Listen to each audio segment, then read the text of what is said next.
Votre équipement est important. C'est pourquoi il est primordial de le protéger au maximum contre les incendies.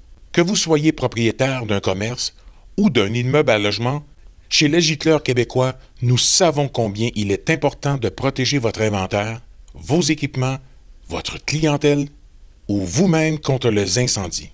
La vie et la santé de vos patients est une priorité de tous les instants pour votre personnel. Avec Les Gicleurs québécois, vos protégés seront entre bonnes mains. Parce que chez Les Gicleurs québécois, votre sécurité, c'est notre priorité. Une entreprise familiale établie dans la région de Québec. Elle qui va être stand-by là, elle va être prête en cas qu'il arrive quelque chose à l'intérieur, peu importe, on ne sait jamais ce qui peut arriver. Là. La communication se fait comme une intervention avec le PC et on a un officier de santé et sécurité au travail, deux, qui est Philippe et Gervais, et eux, aussitôt qu'ils peuvent voir un danger, vont arrêter l'activité immédiatement. Dans les pompiers volontaires, il y a au sein du service des formateurs. Moi, j'en suis un. Et il y a aussi deux autres formateurs, qui est M. Savard, M. Tremblay. Et les formateurs ont le rôle de planifier, préparer la pratique, tout ça, et d'établir les objectifs. Les trappes qui ont été faites au toit, mais ils vont être ouvertes de l'intérieur, pas par le toit, pour des raisons de sécurité, parce que là, quand on marche comme ça, déjà là, la couverture n'est pas safe. Fait que si, en plus, affaibli par la chaleur, ça peut être dangereux. La pratique est devant un objectif. C'est quoi qu'on veut à la fin de la pratique? Avoir ce que les gens ont à l'habileté qu'ils ont à faire, la technique qu'ils ont à faire dans un objectif au bout de ça. Il faut qu'on réussisse au bout de ça. Et il y a des thèmes dans l'année, on détermine tous les thèmes qu'on doit pratiquer, puis les formateurs vont faire en sorte là, de monter la pratique, d'établir les objectifs. Sécurité, habit de combat complet. Un peu comme j'en facial. On a aussi des moniteurs, eux autres, c'est des pompiers. Tous nos lieutenants sont moniteurs et auxquels ils vont assister les formateurs dans le but de la pratique, puis que tout s'y aille bien dans le même but. Promutuelle Assurance Littorale est fière de s'associer à la présentation d'une tranche de vie de ces personnes qui, jour après jour, se rendent disponibles afin de combattre des incendies et sauver la vie de gens que bien souvent nous connaissons. Notre mission de prévention et de sensibilisation à l'importance d'être bien assuré prend tout son sens afin d'éviter qu'un incendie détruise ce que vous avez de plus précieux et apporte avec lui des êtres qui vous sont chers. Merci à tous les pompiers pour leur dévouement au sein de la communauté.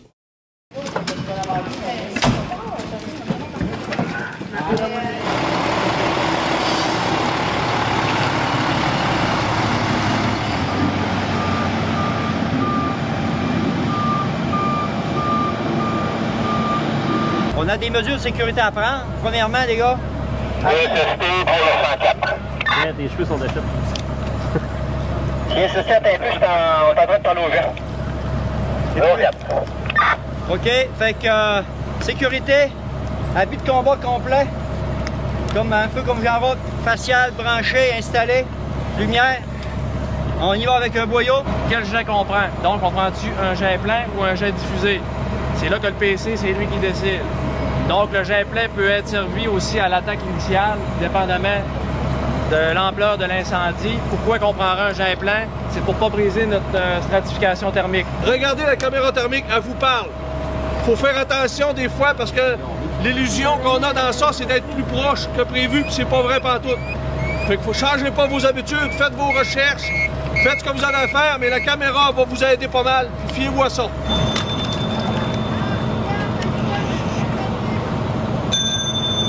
Ça va me prendre un porte-lance. Puis après ça, quelqu'un, ça va prendre pour la caméra thermique. N'oubliez pas qu'avec la caméra, OK? Quand on vérifie, on check avec la caméra, c'est de gauche à droite, puis c'est pas une course, c'est de haut en bas. Faites attention des fois, s'il y a de la tôle, vous pouvez avoir des reflets, vous allez avoir des mauvaises indications. Tu te prépares à rentrer. Essayez? Oui. Je me prépare à rentrer. Parfait.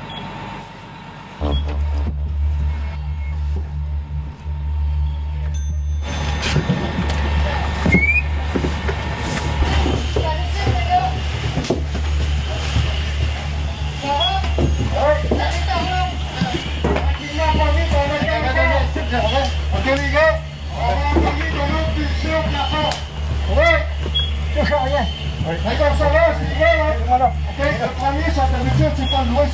c'est pas là? Oui.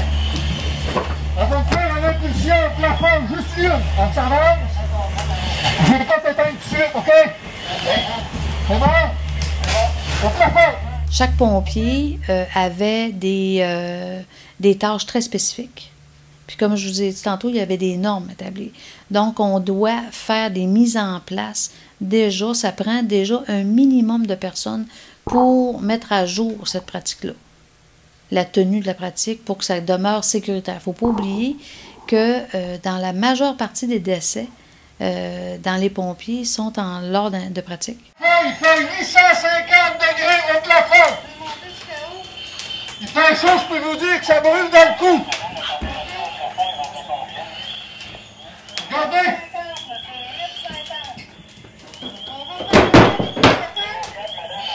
Regardez les couleurs sur la caméra. On voit très bien les couleurs. Regardez le plafond, il va s'embraser, ça sera pas long. OK les gars?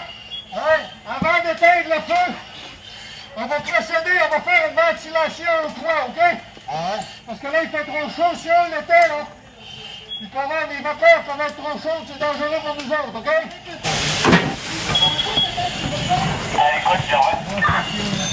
Ouais, non, les essayants sont assez chauds, mais il n'y a pas de problème. Là, tu as une ventilation au doigt. Ouais, je vais faire bien d'ouvrir le doigt. Ça fait de la recette encore un an, c'est une tuile, les gars. Allez rentrer, les gars, ça va. Le levé, il est où? Dans l'éveil. J'ai passé les 3 minutes. On était 27 pompiers sur les lieux. Fait qu'il faut que ça soit coordonné, il faut que ça soit sécuritaire, il faut que ça soit planifié. C'est pas lors de ces pratiques-là qu'on va faire n'importe quoi ou qu'on va se faire des jokes. C'est vraiment sérieux. L'objectif est vraiment les techniques de travail, les habiletés de travail, de faire de l'évaluation de l'incendie, de la phase du feu, la caméra thermique, tout ça ensemble. Là. Donc, qu'on peut mettre en pratique. On appelle ça feu contrôlé parce qu'on le met de mise à feu. Les équipes ont des tâches spécifiques. On éteint, on recommence. Là, la belle fumée rose en haut. Là, ça force par le 4x4. Là, ça vient de commencer à sortir par la frise. Exact, donne des suppressions. Oui. Est-ce que ça là-dedans? 115 PC.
Ça a été une super belle pratique. Ça a été monté par Monique qui a très bien travaillé ça. Puis avec nous autres, avec le corps d'officier, on a travaillé aussi pour donner une belle formation de base aux pompiers à l'intérieur de la bâtisse pour voir c'est quoi les chaleurs, c'est quoi les déplacements des flammes, de la fumée, de l'intensité. Et tout ça ça a été une belle pratique à ce niveau-là. Alors, on a réussi à faire 4 essais. 4 mises à feu au total. Okay. Donc, le premier mise à feu était dans le centre de la pièce, auquel on observait ce qu'on appelle, nous, une stratification thermique. C'est les couches de gaz chaud qui se produisent à l'intérieur du bâtiment, sans ventilation, parce que dans nos techniques, là, il y a toujours... on fait la ventilation, il y a des coordinations avec l'attaque initiale, tout ça. Et on cheminait jusqu'à la fin, auquel, là, on provoquait l'embrasement généralisé de la pièce pour justement faire d'autres types d'observations ou d'autres types de techniques d'extinction aussi. Quand on s'en va faire une intervention, on n'a pas le temps de s'asseoir pour regarder les phases du feu. Là, on a eu le temps de s'asseoir pour regarder le développement, la phase du feu, le degré de chaleur. Fait qu'à ce niveau-là, ça a été vraiment instructif pour tous les jeunes pompiers, entre autres. Même pour nous autres, parce qu'on va pour l'éteindre, fait qu'on ne le laisse pas développer quand on rentre à l'intérieur. Même, on a été capable de ramener la première équipe pour être capable de visionner un peu le développement, puis l'intensité et la chaleur qu'il y avait à l'intérieur de la bâtisse. Lors de la pratique de Sainte-Agnès, on avait le temps d'observer le feu, voir les roulements de flammes au plafond, voir c'est quoi la meilleure façon d'intervenir, vraiment être dedans, puis observer ce qu'on ne peut pas faire quand vraiment c'est un vrai feu qui n'est pas contrôlé, là. Il faut absolument que les pompiers aient la chance d'avoir des pratiques dans des feux réels. Parce que là, à ce moment-là, ils peuvent mettre en pratique le technique. On peut faire des évaluations sur leurs capacités, leurs habiletés, tout ça. Et ça, dans des feux réels, tu n'as pas toujours la chance de le faire. À moins d'avoir des structures déjà établies au sein de la ville ou ailleurs pour pouvoir pratiquer ça.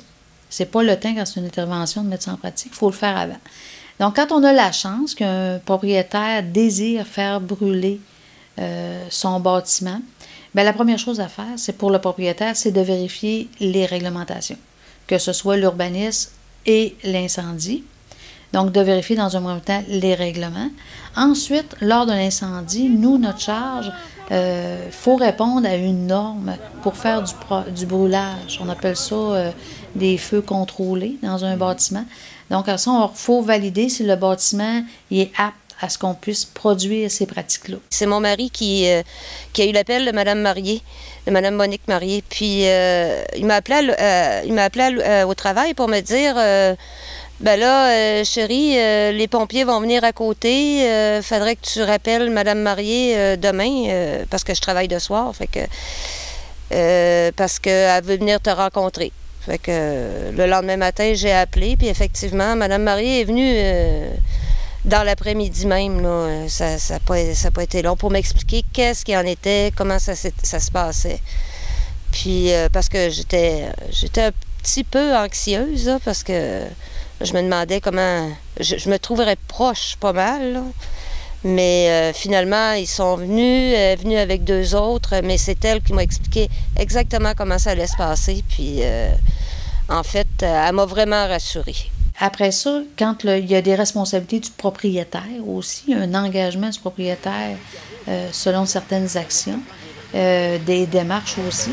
Et quand tout ça, c'est possible, dans le cas qu'on a eu là, dernièrement, quand tout ça, c'est possible, à ce moment-là, bien, la question, c'est le bâtiment et le nombre de mises à feu qu'on peut faire, sécuritaire, tout ça. Est-ce qu'on peut en faire profiter à d'autres? Oui. Bien, on va en inviter d'autres aussi.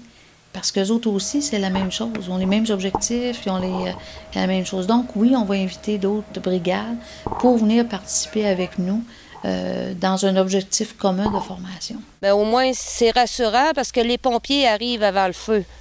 Fait que déjà là, c'était... alors, je me suis dit, on va être en sécurité, mais j'avais une petite crainte à cause de mon mur qui était un peu trop proche de la maison. C'était vraiment délabré. Là. Le feu aurait pris à rien. Là. Oui, protéger la maison qui était juste à côté parce qu'effectivement, elle n'était pas très loin. Là, donc, il fallait toujours assurer une protection pour pas nuire aux voisins. Là. Surtout qu'il avait emballé ma piscine. Là. Il l'avait pas juste protégée, il l'avait emballée. Puis il avait emballé l'abri du barbecue. Même que le lendemain, j'ai même pas retrouvé une trace de suie sur le patio. Alors, c'est pour dire que... Ah non, c'était vraiment des pros, là.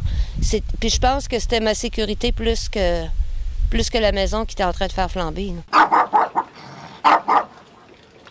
Quand le pompier m'a dit merci de nous avoir permis de se pratiquer, c'est là que j'en ai eu conscience, plus que tout le reste. Il me fait grand plaisir, au nom du Conseil municipal de Saint-Urbain, de rendre hommage aujourd'hui à l'ensemble des brigades d'incendie de la MRC, mais particulièrement à celle de Saint-Urbain. Nous sommes fiers du travail que font nos pompiers et bien sûr d'assurer une relève pour l'avenir de nos services incendie. Je profite de l'occasion pour saluer bien sûr l'ensemble des brigades d'incendie de la MRC de Charlevoix. Et je leur dis encore une fois bravo et merci pour l'excellent travail. L'engagement d'être pompier demeure toujours le même. Mais l'engagement sur ses connaissances, sur l'application des techniques, tout ça, est différent que dans le temps. C'est beaucoup d'heures, c'est beaucoup de sérieux, c'est beaucoup de pratique. Puis c'est comme vous parlez un petit peu avant, c'est pas des pratiques, n'importe qui ne passe pas nécessairement pompier. Là. Tu t'embarques pour suivre le cours de pompier 1, puis il va falloir que tu l'y mettes, parce que c'est pas dit qu'au bout, là, tu vas sortir pompier 1. Là. Il va y avoir des reprises, il peut y avoir des... Fait que c'est quand même... c'est du vouloir, il faut que quelqu'un aime ça, puis ça l'intéresse vraiment pour dire ça rentrer dans... Puis le recrutement, bien difficile. Quand on lui donne tout le... Quand quelqu'un vient nous voir pour être pompier, puis il est bien intéressé, puis qu'on lui explique comme il faut toute la procédure, bien, des fois, c'est plus difficile. Je pense que c'est ça qui fait peur aux gens un peu. Là. Avant, il y avait peut-être le côté social de la chose qui attirait plus de gens, peut-être moins d'encadrement. Aujourd'hui, avec les réglementations puis toutes les normes qu'il faut se maintenir à jour dans ça, bien, c'est peut-être ce petit côté obligatoire-là qui fait peur à certaines personnes, là. L'engagement à ce niveau-là. Au début, là, quelques 20-30 ans, il y avait des pompiers bénévoles qui venaient bénévolement, tout ça. Au fil des temps, c'est devenu volontaire, mais maintenant, on perd le temps partiel, ou tout ça, parce qu'il y a beaucoup plus d'engagement qu'il y avait dans le temps. Si un gars veut s'impliquer au corps de pompier, oui, on va lui dire s'intéresser, mais il faut qu'il suive son pompier 1. Tant qu'il n'a pas suivi son pompier 1, il ne peut pas agir comme pompier, il ne peut pas être au camion, il ne peut pas être nulle part, à part qu'à mesure qu'il avance dans son programme, bien, où ce qui est rendu, là, il peut aider un peu au corps de pompier. Mais c'est plus comme c'était avant, là, tu rentres dans un corps de pompier, tu es pompier demain matin. Depuis les dernières années, avec l'avènement des lois sur la sécurité incendie, on ne se cachera pas non plus qu'il y a eu plusieurs événements. Parce qu'il y a eu des morts, il y a eu des décès de pompiers qui a amené des jugements et une façon, si on veut, de revoir certaines politiques, certaines façons de pratiquer notre métier. C'est sûr que là, bien, dans l'équipement, on s'en est ressenti aussi. Au niveau de la formation aussi, qui est exigée, c'est beaucoup plus strict. Il y a des paramètres qui sont très bien établis pour ceux qui veulent devenir pompiers et ceux qui veulent le rester aussi, là. Fait qu'à ce moment-là, on nage dans cette réglementation-là. Quand on a commencé, c'était pas les mêmes habits, c'était pas au plus au niveau des communications. Ça a été une grosse chose au niveau des communications avant. Pour communiquer avec les pompiers, il fallait faire la chaîne. Il fallait en appeler un, puis tout le monde appelait les autres.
Petite-Rivière est très fière de participer à ce documentaire sur les pompiers volontaires dans Charlevoix.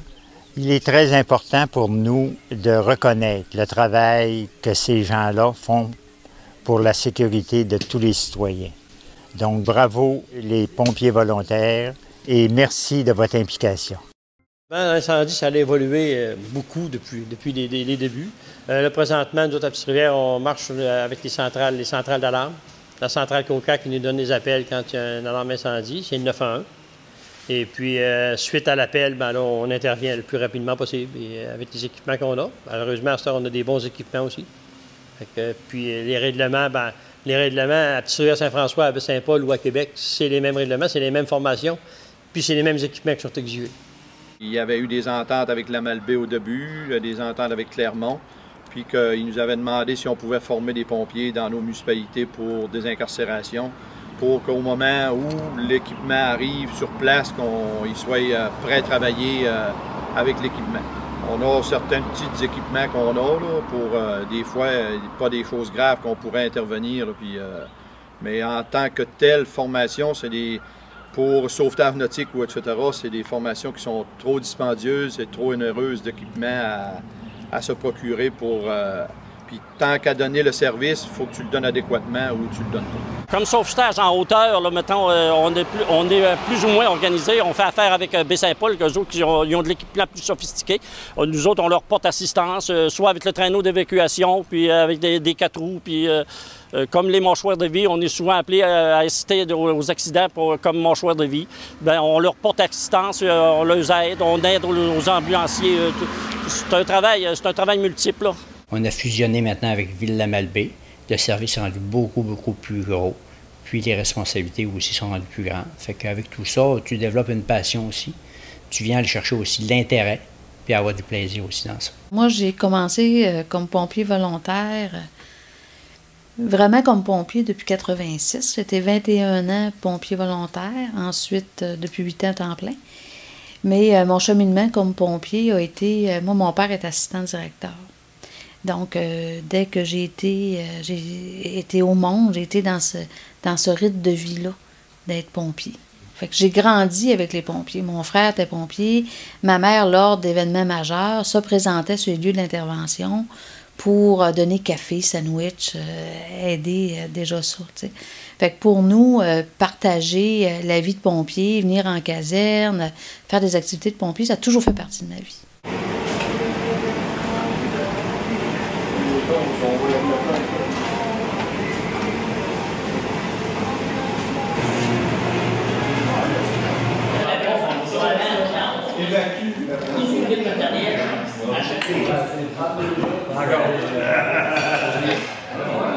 Il a réussi dans tes livres.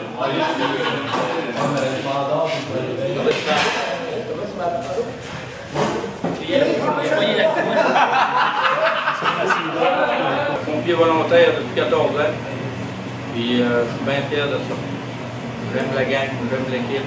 On est une belle famille. Puis, on a vécu plusieurs choses. Puis j'espère en vivre encore plusieurs choses avec la gang. Ben moi, tout d'abord, j'ai décidé d'en faire une carrière professionnelle. Donc, il y a 3 ans, je me suis enligné vers une carrière. Donc, je suis allé à l'école, je fais une technique, 3 ans. Donc, je viens de finir en mai. Donc, je trouvais qu'avoir de l'expérience pompier volontaire, ça m'aiderait pour devenir pompier temps plein. Ben, elle savait déjà un peu dans quoi je m'embarquais au départ de mes études. Tu sais, je lui avais mentionné que je voulais devenir pompier, puis bon, on s'enlignait pour ça. Puis que quand je suis rentré ici, ben, je l'ai préparé à ça, là, tu sais. Elle savait déjà, tu sais, dans le fond, elle était déjà au courant de tout ce qui allait se passer, là. Je l'avais déjà bien averti. Les concours ne sont pas encore ouverts pour les grandes villes à temps plein, donc je suis en attente. Je perfectionne mes choses ici, puis j'étudie en même temps mes affaires.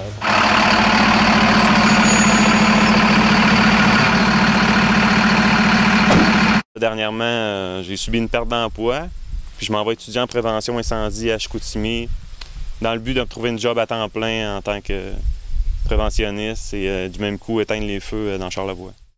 Oui, préventionniste parce que je vois qu'il y a de l'ouverture dans ça depuis ce qui est arrivé à l'île Verte et à Lac-Mégantic. Il va y avoir un besoin urgent de préventionniste dans un cours, dans un futur approché. Bien, ça a commencé d'un rêve depuis que je suis tout jeune. Lorsque j'habitais à Montréal, il y a eu un gros feu dans un bloc appartement lorsque j'avais 7 habitants.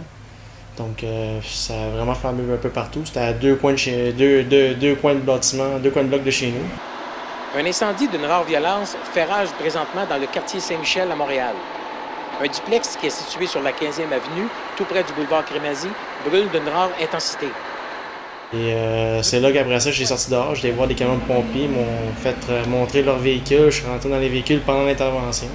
Puis depuis tout jeune que je voulais être pompier. Donc aujourd'hui, je suis comme pompier volontaire. J'ai fait un gros parcours pour venir jusqu'ici. Parce qu'il y a eu un poste ouvert, puis je le connais de la région de Charlevoix. Puis en même temps, il y avait une spécialité que j'aimais bien, le sauvetage grimpe.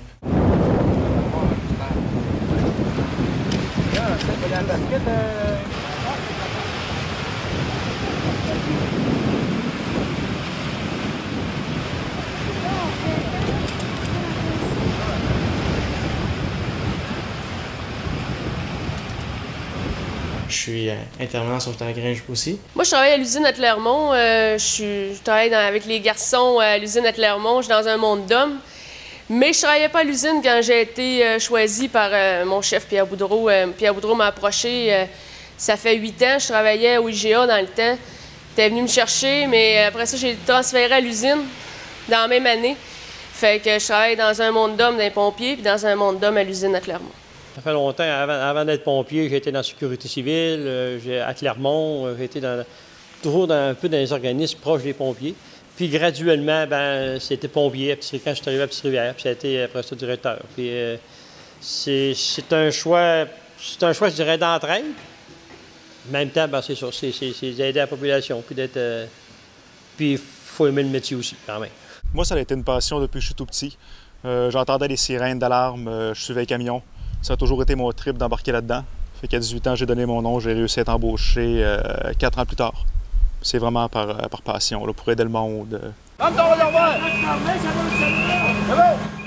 Peut-être un petit défi là, que je m'étais lancé depuis le temps. Puis ça prenait de la relève. Il y en a plusieurs qui commençaient à abandonner. Fait que ça prenait de la relève. Gabriel était prêt, puis il dit qu'il n'y a pas rien dedans. Fait qu'on va attendre un peu. Il reste en ligne, puis il y aurait des petites affaires. Les nouvelles normes qui s'en venaient au fur et à mesure faisaient que, étant déjà représentant comme conseiller municipal pour le service incendie, plus d'implication auprès du service, comme ça, j'étais plus proche des situations. Dans ce temps-là, j'étais pas mal impliqué dans l'activité de l'île, puis c'est un manque qu'il y avait à l'île. On n'avait aucun service incendie, ça fait qu'on s'est regroupé une gang de gars, puis on a dit, là, on va se partir, puis la municipalité a bâti une caserne à partir d'un projet Canada Travail. Surtout l'action. J'aime quand ça bouge, j'aime quand on se sent utile aussi, mais surtout parce qu'on est dans l'action. Parce que j'ai un travail de bureau qui est tout le temps assis, donc ça me prenait quelque chose là, pour bouger. Là. C'est sûr que ça crée des liens. Moi, j'étais un gars de hockey, un gars de sport d'équipe, fait que j'aimais déjà l'avantage des liens qu'on crée ensemble. Fait que pompier aussi, on connaît tout le monde aux éboulements un petit peu. Fait que j'avais beaucoup d'amis qui étaient dans les pompiers, fait que c'est un peu pour ça que j'ai voulu prendre ce rang-là avec eux autres. Là. Le trip, l'adrénaline que j'avais besoin autrement que faire du sport extrême, moi, mon sport extrême, c'est pompier. Au départ, moi, mon père, il était pompier volontaire. Quand il était dans Charlevoix, il était pompier volontaire à Baie-Saint-Paul. Quand j'étais plus jeune, fait que c'est sûr que c'est comme un rêve de petit gars, tu sais, de devenir pompier. Je commençais à me construire, j'étais en train de défricher mon terrain à l'époque, puis le vieux maire du temps, M. Simard, qui n'est pas si vieux que ça, il m'avait approché, puis il m'avait demandé, il m'avait fait signe de la main du chemin comme ça, puis il m'avait dit « Toby, voudrais-tu être pompier pour Notre-Dame-des-Monts? » Puis j'avais sauté sur l'occasion immédiatement. Moi, je travaillais dans une usine qui s'appelait Général Corp depuis avril dernier, puis je voulais faire quelque chose pour me surpasser, pour avoir un peu d'adrénaline. Puis c'est pour ça que je suis devenu pompier volontaire. Ça a pris à peu près 1 an et demi faire le cours. À l'équivalent d'une fois par semaine, environ 3 heures les cours à Baie-Saint-Paul, puis 3 heures à peu près d'ordinateur. Fait que c'est de l'implication, là. Ceux qui pensent qu'il n'y a pas de temps à mettre là-dedans, il y a beaucoup de temps à mettre, là. Ceux qui pensent que les pompiers sont là pour l'argent, sont là pour flasher ou pour que ça coûte cher à la société. Moi, je l'ai dit tantôt, je suis là. Quand je réponds à un call, que je lâche mon travail pour répondre à un appel d'urgence, je baisse de salaire. Je le fais pas pour le salaire. Je le fais parce que j'aime le métier de pompier, parce que je veux aider les citoyens. Les gens aujourd'hui ont beaucoup plus de responsabilités à devenir et demeurer pompiers qui n'avaient pas 30, 40 ans. Il n'y a personne ici au service qui paye qui gagne sa vie avec le service incendie. Tout le monde a un travail principal ailleurs. Ça implique que s'il y a un appel, tu quittes ton travail puis tu t'en viens au feu. Ça implique aussi pour le côté familial extrêmement de contraintes. En entrevue, moi je demande souvent aux candidats, je leur demande ta conjointe ou ta famille, ils prennent ça comment que tu veuilles être pompier volontaire. Le titre de pompier volontaire est très demandant. Il y a beaucoup de monde qui veulent devenir pompier, mais pour devenir pompier, il faut avoir la passion, il faut avoir la motivation, puis il faut avoir aussi le cœur. Puis on appelle ça pompier volontaire, oui. C'est sûr que les gens sont rémunérés.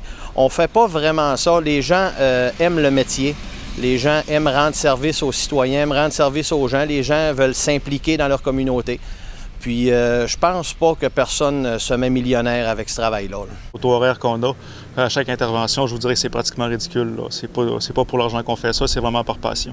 J'avais vu l'appel de candidature sur le journal, puis ça était déjà au courant que c'était toujours quelque chose qui m'intéressait éventuellement de devenir pompier volontaire.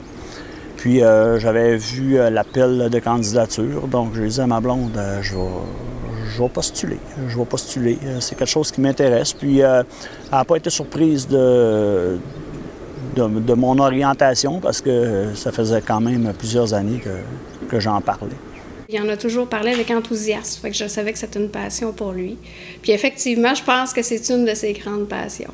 Ma blonde est du genre, elle n'essaiera pas de contrôler ce que je veux faire. Puis si j'aime ça, si c'est ce que je veux, ben vas-y, puis en autant que je réponde à mes responsabilités familiales, ma blonde est de cette particularité-là, de me laisser vivre ce que je veux vivre. Dans le fond, c'est un à côté, le salaire des pompiers, parce que on n'aurait pas de salaire, je le ferais pareil, parce que c'est pour le thrill. C'est pour la passion, c'est pour tout. C'est pour ce que ça fait vivre en dedans là, comme d'adrénaline, là. Tu peux pas dire qu'il y a un salaire qui équivaut à ça, là. Il n'y a aucun salaire qui équivaut au thrill qu'on ressent. Moi, quand je reviens d'un incendie, je suis pas capable de dormir. J'entends encore les gyrophares, puis je suis sur l'adrénaline encore pendant 3-4 heures. Puis si j'ai deux feux, mettons, dans une fin de semaine, là, après, je tombe down. On dirait que je tombe comme en dépression, là. Il se passe plus rien là, après. Là. Puis là, je viens comme en manque. Là. C'est vraiment une drogue. Le métier de pompier, c'est un métier qui est traditionnellement, entre parenthèses, réservé aux hommes mais de plus en plus, on voit des femmes qui viennent s'impliquer, qui sont capables de faire le travail. Puis tout ça, aujourd'hui, c'est comme je te dis, à l'école, on a des nouvelles techniques, on enseigne des nouvelles techniques. Les femmes, les hommes, les gens qui veulent s'impliquer, qui ont du cœur à l'ouvrage, puis qui veulent donner du temps. Mon nom est Pierre Tremblay, maire des Éboulements. Au nom du conseil municipal et en mon nom, je veux souligner publiquement le travail des pompiers volontaires de la caserne des Éboulements. Ce sont des gens qui répondent aux services d'incendie, bien sûr, mais aussi qui répondent aux besoins de la communauté, entre autres lorsqu'il s'agit de ramasser des fonds ou encore des activités sportives ou l'aide communautaire. Alors, je suis fier aujourd'hui de reconnaître le travail et le dévouement des 25 pompiers volontaires de la municipalité des Éboulements. Pour une femme, être pompière, c'est sûr, on ne se cachera pas, on n'a pas la force physique d'un homme. Ça, c'est clair. Une femme n'a pas la même force physique qu'un homme. Mais aujourd'hui, avec les techniques de travail, on n'a plus besoin excessivement de la même force qu'avant pour dire un pompier défonçait la porte avec son épaule. Tu sais, moi, j'ai connu ça, là, un pompier. Tu avais un type de gars de la brigade, je les nommerai pas, il y en a encore aujourd'hui qui sont présents, et tu l'envoyais parce que c'est lui qui défonçait la porte avec son épaule, puis tout ça. Aujourd'hui, c'est des techniques de travail. Donc, dans ces techniques de travail-là, la femme est aussi bien capable de faire le travail qu'un homme. Mais on ne se cachera pas qu'il peut y avoir certaines choses qui vont être plus lourdes, mais on va prendre d'autres techniques pour y arriver. Il faut qu'on y arrive. Il ne faut pas qu'il y ait de différence entre une femme ou un homme. Puis ici, l'équipe, on a des femmes, on a une qui rentre en formation, on a Stéphanie qui est nouvellement formée, et l'équipe est très, très ouverte à l'arrivée des femmes. On travaille très, très bien avec les femmes, là. Puis les femmes font leur travail. C'est sûr que si un homme peut le faire, la femme peut le faire. C'est sûr qu'il y a des exercices, peut-être des actions qu'on doit faire plus physiques, mais à ce moment-là, écoute, il y en a 20 gars autour de toi, là, fait que tu peux laisser l'homme y aller, mais sinon, là, on est capable de tout faire ce que les autres font, là, dans le fond. C'est plus une question d'endurance parce qu'il faut porter un équipement lourd, mais sinon, le reste, une femme peut très bien le faire autant qu'un homme. Tous les hommes n'ont pas la même capacité physique, mais une chose est sûre, c'est que les femmes ont beaucoup plus d'endurance que les hommes sur le long terme. Les femmes ont... C'est prouvé, là. C'est pas parce que je suis une femme que je veux dire ça, là. Mais c'est prouvé que les femmes ont plus d'endurance que les hommes. À un moment donné, il y a un équilibre dans le travail qui va se faire. C'est ce qui fait en sorte qu'on arrive dans un même but commun.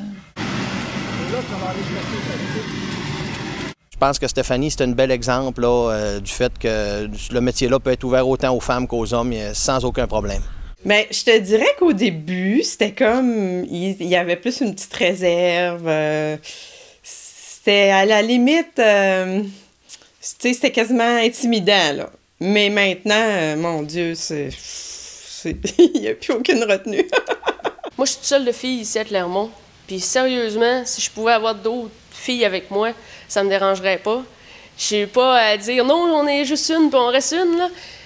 Mais s'il y a d'autres filles qui écoutent ça puis veulent venir me rejoindre, ils sont les bienvenus. Puis non, on a de plus en plus de place. Puis les gars, ben, on est traités comme si on était les petites sœurs. Là, c'est... S'il y a quelqu'un qui ont à protéger, mais ça va être moi, c'est sûr. Là. C'est tous des grands frères avec moi, puis je peux pas dire qu'il y en a un qui m'aime pas, ben, tout ça, là, c'est unanime. Là. Tout le monde s'occupe de moi comme si j'étais la petite sœur. Là. C'est vraiment extraordinaire. Dans le fond, faut que tu embarques avec eux autres. Là. Moi, je les aime tous les gars, là, toutes les personnalités, même si des fois, il y en a qui sont pas endurables. Là. C'est l'équipe, là. Quand on est tous ensemble, là, c'est comme une grande famille, là.